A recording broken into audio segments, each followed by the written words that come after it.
Hello fellow tankers, this is Dauntless, and for this episode of Beginner's Guide, I wanted to go over your crew members. Your crew members can all learn certain skills, and as a beginner it might be a little bit intimidating realizing how many different skills that a vehicle has. And when I first started playing this game, I knew that I had no idea what to research and on what, and I hope to clarify that a little bit for you guys. So there are 5 different kinds of crew members. There's going to be the commander, there's going to be the gunner, the driver, the loader, and then if your vehicle has another slot, it would be the radio operator. If your vehicle doesn't have 5 crew members, a lot of the time the loader will be coupled with the radio operator skills. As you can see in this bottom left corner, he has both abilities, meaning he has the potential to learn both kinds of skills. If your vehicle only has 2 tanks, then each crew member will take on multiple responsibilities, and vehicles that have even more than 6 slots may have multiple loaders or multiple other crew members. So, there are vehicles that have 6 crew members and they'll have 2 loaders. It's important to point out that certain skills that you get on your loader do not stack, and so go ahead and research those skills if you have 2 loaders in your tank, and make sure that it's something that is worth investing in, because there are crew skills that you can get, such as I believe safe stowage, that doesn't stack. So if both of your loaders had safe stowage, it would not be worthwhile to have it on both vehicles. So your first and top crew member is going to be the commander. Now the commander is the most important person in your tank for 3 different reasons. The first being he gives 10% of his experience, or his percentage here, to the other crew members when he is active in your vehicle, meaning that if you get him to 100%, all the other crew members will reach 110%. And if your commander ever gets knocked out, they will return to their 100% status. The second reason the commander is so important is that he is what dictates view range. If your commander ever gets knocked out in battle, your view range will be cut in half, and this can be crippling. And a lot of times, if you don't have the minimap rings activated in your game, you won't notice that your view range is really just completely down to really nothing, and it is crucial that you have that vision on your enemies. And so again, that's another reason why the commander is so important. And then the third reason, when we get into the skills, I'll show you here, is the most important perk or skill in the game, in my opinion, which is Sixth Sense. Sixth Sense is a skill that your player or your commander can learn that allows your tank to be notified when it is spotted by the enemy, meaning that it is lit up and it's prone to being hit by artillery or being hit by anything, and it just basically lets you know, hey, it's time to get into some cover. When you are spotted in the game, it takes 3 seconds for this icon to activate right in the middle of your screen with a little bit of a noise, and in my opinion, it saves you from being killed or hit by artillery and to get into cover, and it's just super important. This is the first skill that I always train no matter what vehicle I'm in, and I would highly recommend it. So as common skills go, there are 4 common skills that all crew members can learn. There's repairs, firefighting, camouflage, and brother-in-arms. Repairs is something that you're going to want to have on all your heavy tanks. This is because it allows you to repair that much faster. I train repairs for all my heavy tanks on all my crew members first, alongside Sixth Sense. So my commander will have Sixth Sense and my other crew members will have repairs. And this is something that is important when you're in the city and you're brawling it out and you get tracked. How many times have you been tracked out in the open and you continue to take hits and you can't fix it because their reload is faster than your repair time and they can continuously perma-track you? Well, with the repairs activated, it can take your repair time down from, what is it normally, like 10 seconds, down to like 4 seconds, meaning you can beat a lot of reload times on a lot of vehicles, allowing you to get away. So repairs is very, very valuable to have on your heavy tanks. Camouflage, alternatively, is something that I try to get on my tank destroyers, artillery, light tanks, as well as medium tanks first. It's very, very important because by having all your crew members proficient in camouflage, it actually doubles your camouflage value of that vehicle. meaning that the enemies will have twice as hard of a time spotting you than if your vehicle was completely skillless. And this is really important when you're in a light tank and you're trying to get vision and you're in a really aggressive location in a bush and you really don't want to get lit, as well as if you're in a tank destroyer and you're shooting. Having that extra concealment is huge. Something that I'll point out is that if you train camouflage in only one crew member, for instance, this crew has 4 members, so having camouflage at 100% on one crew member will only increase your total camouflage of that vehicle by 25%. Brother in Arms is a perk that only activates when you have the skill at 100% on all your crew members. And by having Brother in Arms activated, it gives you a 5% boost to all your crew members. And as you can see, I have it on this vehicle, and so I have it as you can see that the commander is at 105%, and all of these players, instead of being at 110%, because of the commander's skills, are at 116%. And you might be wondering why it's at 116% instead of 115. That's because the 5% extra that the commander is getting is actually being transferred down to these crew members. And then the last one that's common is firefighting. I personally never waste my crew skills on firefighting, just because the chances of being caught on fire twice in a battle is very rare. The first time you'll be able to put it out with your fire extinguisher, and if it happens the second time, you're probably going to be so dead that it's not going to really matter anyway.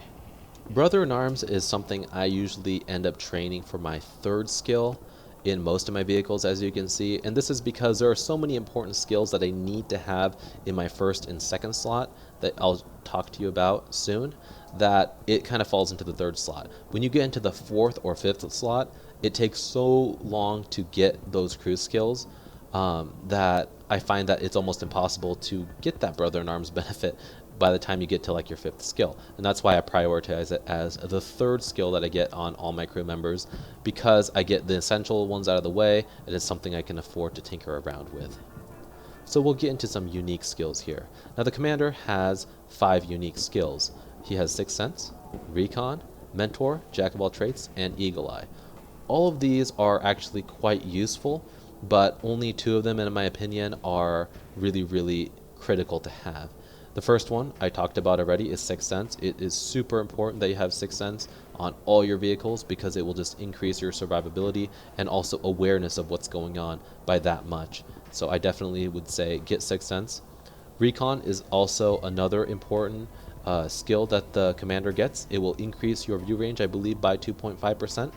And this will actually stack with another crew member's skill that I'll talk about in a little bit. But having that extra view range on your enemies is important, and that's why it's another skill that I definitely want to have on my commander. Mentor is an interesting one. It actually, when you have this at 100%, it will increase the rate of experience that the other crew members in your crew will gain. I personally don't use it because there are just too many important crew skills that my commander can learn, and I just don't waste my time with this. Jack of all traits is if one of the crew members gets knocked out in a battle, your commander, as long as he's active, will be able to take their place. And it's actually really helpful to have if, let's say, your loader gets knocked out and your reload speed goes from 10 seconds to 18 seconds. With Jack of all traits, your reload might only jump up to 12 seconds. And it's really beneficial. Again, it might be something that I unlock for my 5th slot, but it's not something that I really go out of my way to get. Eagle Eye is kind of just a bonus thing that you can have. I really don't ever train this one, but if you highlight an enemy vehicle in game and you're looking at it, you'll be able to see all the critical damage done to that vehicle. If you have like 6 skills on your tank, then yeah, go ahead and get that. It's fun to have, but it's not really critical. The only time I can see it being beneficial is if you check out that, okay, their gun is damaged, or their ammo rack is knocked out and they're going to have a hard time hitting me, or their reload's going to be really long, and I can put 3 shots into him and he can only put 1 back into me. In those situations, it does give you that extra edge against the enemy, but again, there are other skills that are more important than that. So in general, again, I'll recap. Sixth Sense is super important. Camouflage, if any other vehicle tank a class but heavy tank. Repairs if you're in a heavy tank. Brother in Arms usually for the 3rd slot, and then I would go with Recon. And after that, honestly, If you are in another class and you don't have repairs yet, I would hop on repairs. Jack of all trades is also a really good one to have. Moving on to the gunner's skills. The gunner is also quite important. He has some really good skills that are great to have. The first and most important one, in my opinion, is snapshot. And snapshot works a lot like vertical stabilizers, where it makes your aiming reticle just smaller. I'm not sure what the percentage is, but it will decrease it to when you're on the move or rotating your turret. And this is really important when you're making shots on the move, and it's something that I train first on all my tanks, no matter what I'm playing, because it will make your reticle that much smaller. And it does say during turret rotation, but if you're in a tank destroyer or if you're in an artillery and you still want that smaller reticle size when you're moving your your reticle around, it will just it's just a very good skill. I would definitely research this one first. And then, as you can see, I prioritize my concealment or my repairs as my second one, brother in arms for the third slot, and the fourth slot. The gunner has good skills, but I chose repairs first because some of these are not as important to me in my medium tank. And if you were in a heavy tank, this fourth slot you could definitely replace with one of these. Designated target is a skill that I've never really used before, but when you're in game and you're targeting a vehicle and you're asking for your allies to shoot at it, if you're in a light tank, I guess I could see where this is helpful. It actually will keep them lit for 2 seconds longer. I personally don't use this for any of my vehicles, but if you were to use it, I would say it would be good to have on a light tank. Armorer, it improves the accuracy if your gun gets damaged. Your gun doesn't get damaged all too often in the game, and there are other more important skills to have, so I personally never use Armorer. Deadeye is a skill that you can use on tanks that have, I don't know, high rate of fire guns. And if you can continuously hit a vehicle in the same spot and over, rapid times, you will do lots of damage to their modules. For instance, catch them on fire, knock their engine out, that kind of stuff. And having Deadeye increases the chance of that happening.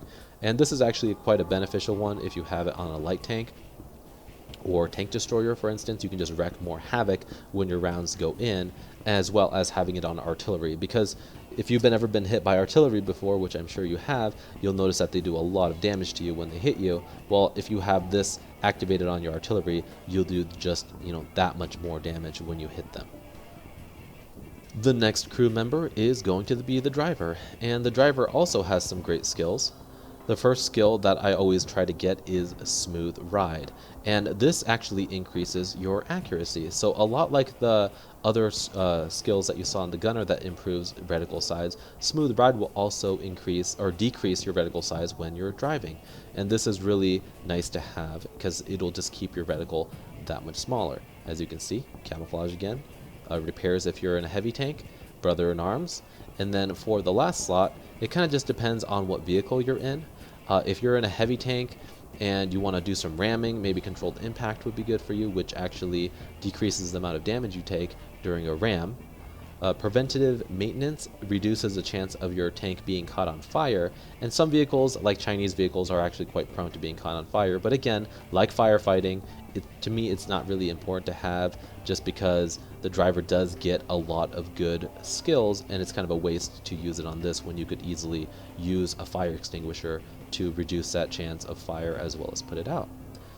So the two main skills that you want to research after you have your Smooth Ride is either off-road driving or clutch braking. And this is completely up to you, but personally I like off-road driving better for vehicles that aren't artillery or tank destroyers. And this actually reduces the ground resistance of your vehicle, meaning that you'll be able to drive faster over soft or moderately soft terrain, meaning if you're going through a swamp or if you're driving through just soft terrain, your vehicle will be able to accelerate and not get bogged down so fast. And I find that it's useful when you're trying to relocate. When you're in a tank destroyer or an artillery, clutch braking I think takes precedence because it allows your tank to traverse or rotate that much faster. And the last crew member that I have on this vehicle is the loader. Now this loader also has the radio operator skills, and so I have to juggle them a little bit in order to use them right, but I'll try to do the best I can. So the first skill that I get that is very important in well, I guess I'll go with radio operator because I have the radio operator skill here, is situational awareness. This skill works just like the recon skill I talked about with my commander, which increases your view range. And this is a really good skill to have, and I always prioritize that first on my radio operator. If this was my loader, I would prioritize safe stowage. Safe stowage, when at 100%, decreases the chance of your ammo rack being taken out or damaged, and I feel like it's very useful to have. So if this was my loader, I would put this on first. And then obviously, again, just like I talked before, second one is going to be concealment, brother in arms, or repairs if you're in a heavy tank. And then as for the radio operator, for my fourth slot, if this was purely my radio operator, relaying, signal boosting, and then also Call of Vengeance, they're all kind of worthless skills in my opinion. You really don't need an extended radio range.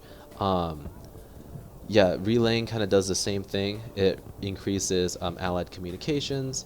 And then Call of Vengeance, if you get killed, the vehicle that killed you, or any enemy vehicles that you have lit, will stay lit for another 2 seconds. So in my opinion, it's completely worthless.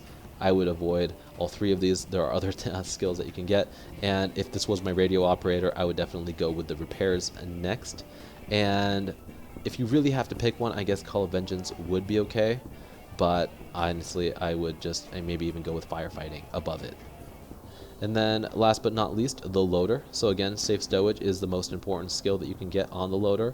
Go with your concealment or repairs, brother in arms. And then for the last one, honestly, it really doesn't matter which one you go with. I would probably just go with the repairs if you are in another class. If you already have repairs because you're in a heavy tank, I would just go with the camouflage because, hey, extra concealment can't hurt. But if you really want to go with one, I guess having adrenaline rush isn't bad. That means that if your vehicle is under 10%, you will gain, I believe, just a slightly faster reload rate on your gun. And how many, chances, how many times in the game are you going to be under 10% HP and have to rely on that little bit of DPM boost to save you? Not a lot, and so again, this isn't really a hugely important skill. Intuition allows you to change ammo types. So for instance, if you're in a situation where you notice that there is a very lightly armored vehicle and you have AP loaded and you're like, crap, I wish I had HE loaded, and you go to switch to HE, there's like a 10% chance, I think, that your gun will automatically switch to that HE round, and it'll just make this little ping sound, and you'll automatically just have HE loaded. And it does stack, and this is the one skill I believe that does stack between loaders. So if you have two loaders, having intuition on both of them will increase the chances of that perk occurring by, I think, like 20% or something like that. So it can be kind of fun to have. I have it on one of my vehicles, but I never really found it useful. So again, adrenaline rush over intuition in my opinion, but I would definitely take camouflage or repairs over that. So that about covers crew skills. The one last thing I'll leave you with, if you go into your personal file, is there are some things you can do to customize your crew members. For example, if you decide that you don't want this guy to be a 1-2-1 commander anymore, all you have to do is hit this change button and boom, you can select the class that you want him to drive. If Chinese had the option of using tank destroyers or SPGs, these would be available as well. But I can select, let's say, a heavy tank, so I want him to be a WZ-111-1-4 driver, and so I can highlight the driver and I can change him. It does cost a lot of gold, but if you find that you have an experienced crew member sitting in your barracks and you really just need him to be a loader on a certain vehicle, you do have that option, which is really nice. It used to not be something in the game, and it's really cool that Wargaming added that. Another thing you can do, if you decide that you really don't like what your commander looks like or what his name is, you can go into your personal data and you can scroll through all the different faces that you have until you find one that you like, and you can change its first name and his last name, and it only costs 50 gold to do so. I personally don't know why anyone would bother doing this, because your crew is only available for you to look at, but it is an option. If you think one of your guys is just super ugly and you're like, I can't stand looking at this dude, this is something you can do. A couple other things that I'll show you really quick is that you can actually increase the level of a crew skill that you are working on. It does cost free experience, and it is very, very expensive, as you can see. For example, my crew skill right now is at 54%, and for 40,000 free experience, it only goes up to 69%, really not worth it. Free experience is a very rare commodity in my opinion, so I would definitely not use this button, even if they're having a deal on it over the weekend.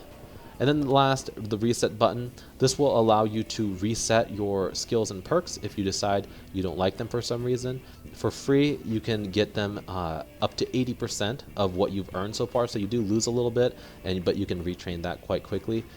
I personally like to use this 90% one because you don't lose that much, and it only costs, for example, 80,000 to retrain this whole crew. And then if you do have gold, you can retrain your whole crew for this crew it'd be 800 credits or gold. And sometimes they do deals where it's a half off, and so you would be able to do it for 100. And that about wraps up this episode, guys. Thank you for watching. I really appreciate it. And if you liked this video or you found it informative, I would appreciate it if you gave it a thumbs up down below. And also, if you would subscribe to my channel, it would really help me out a lot. So anyway, guys, thank you for watching. I really appreciate it, and I'll talk to you guys later.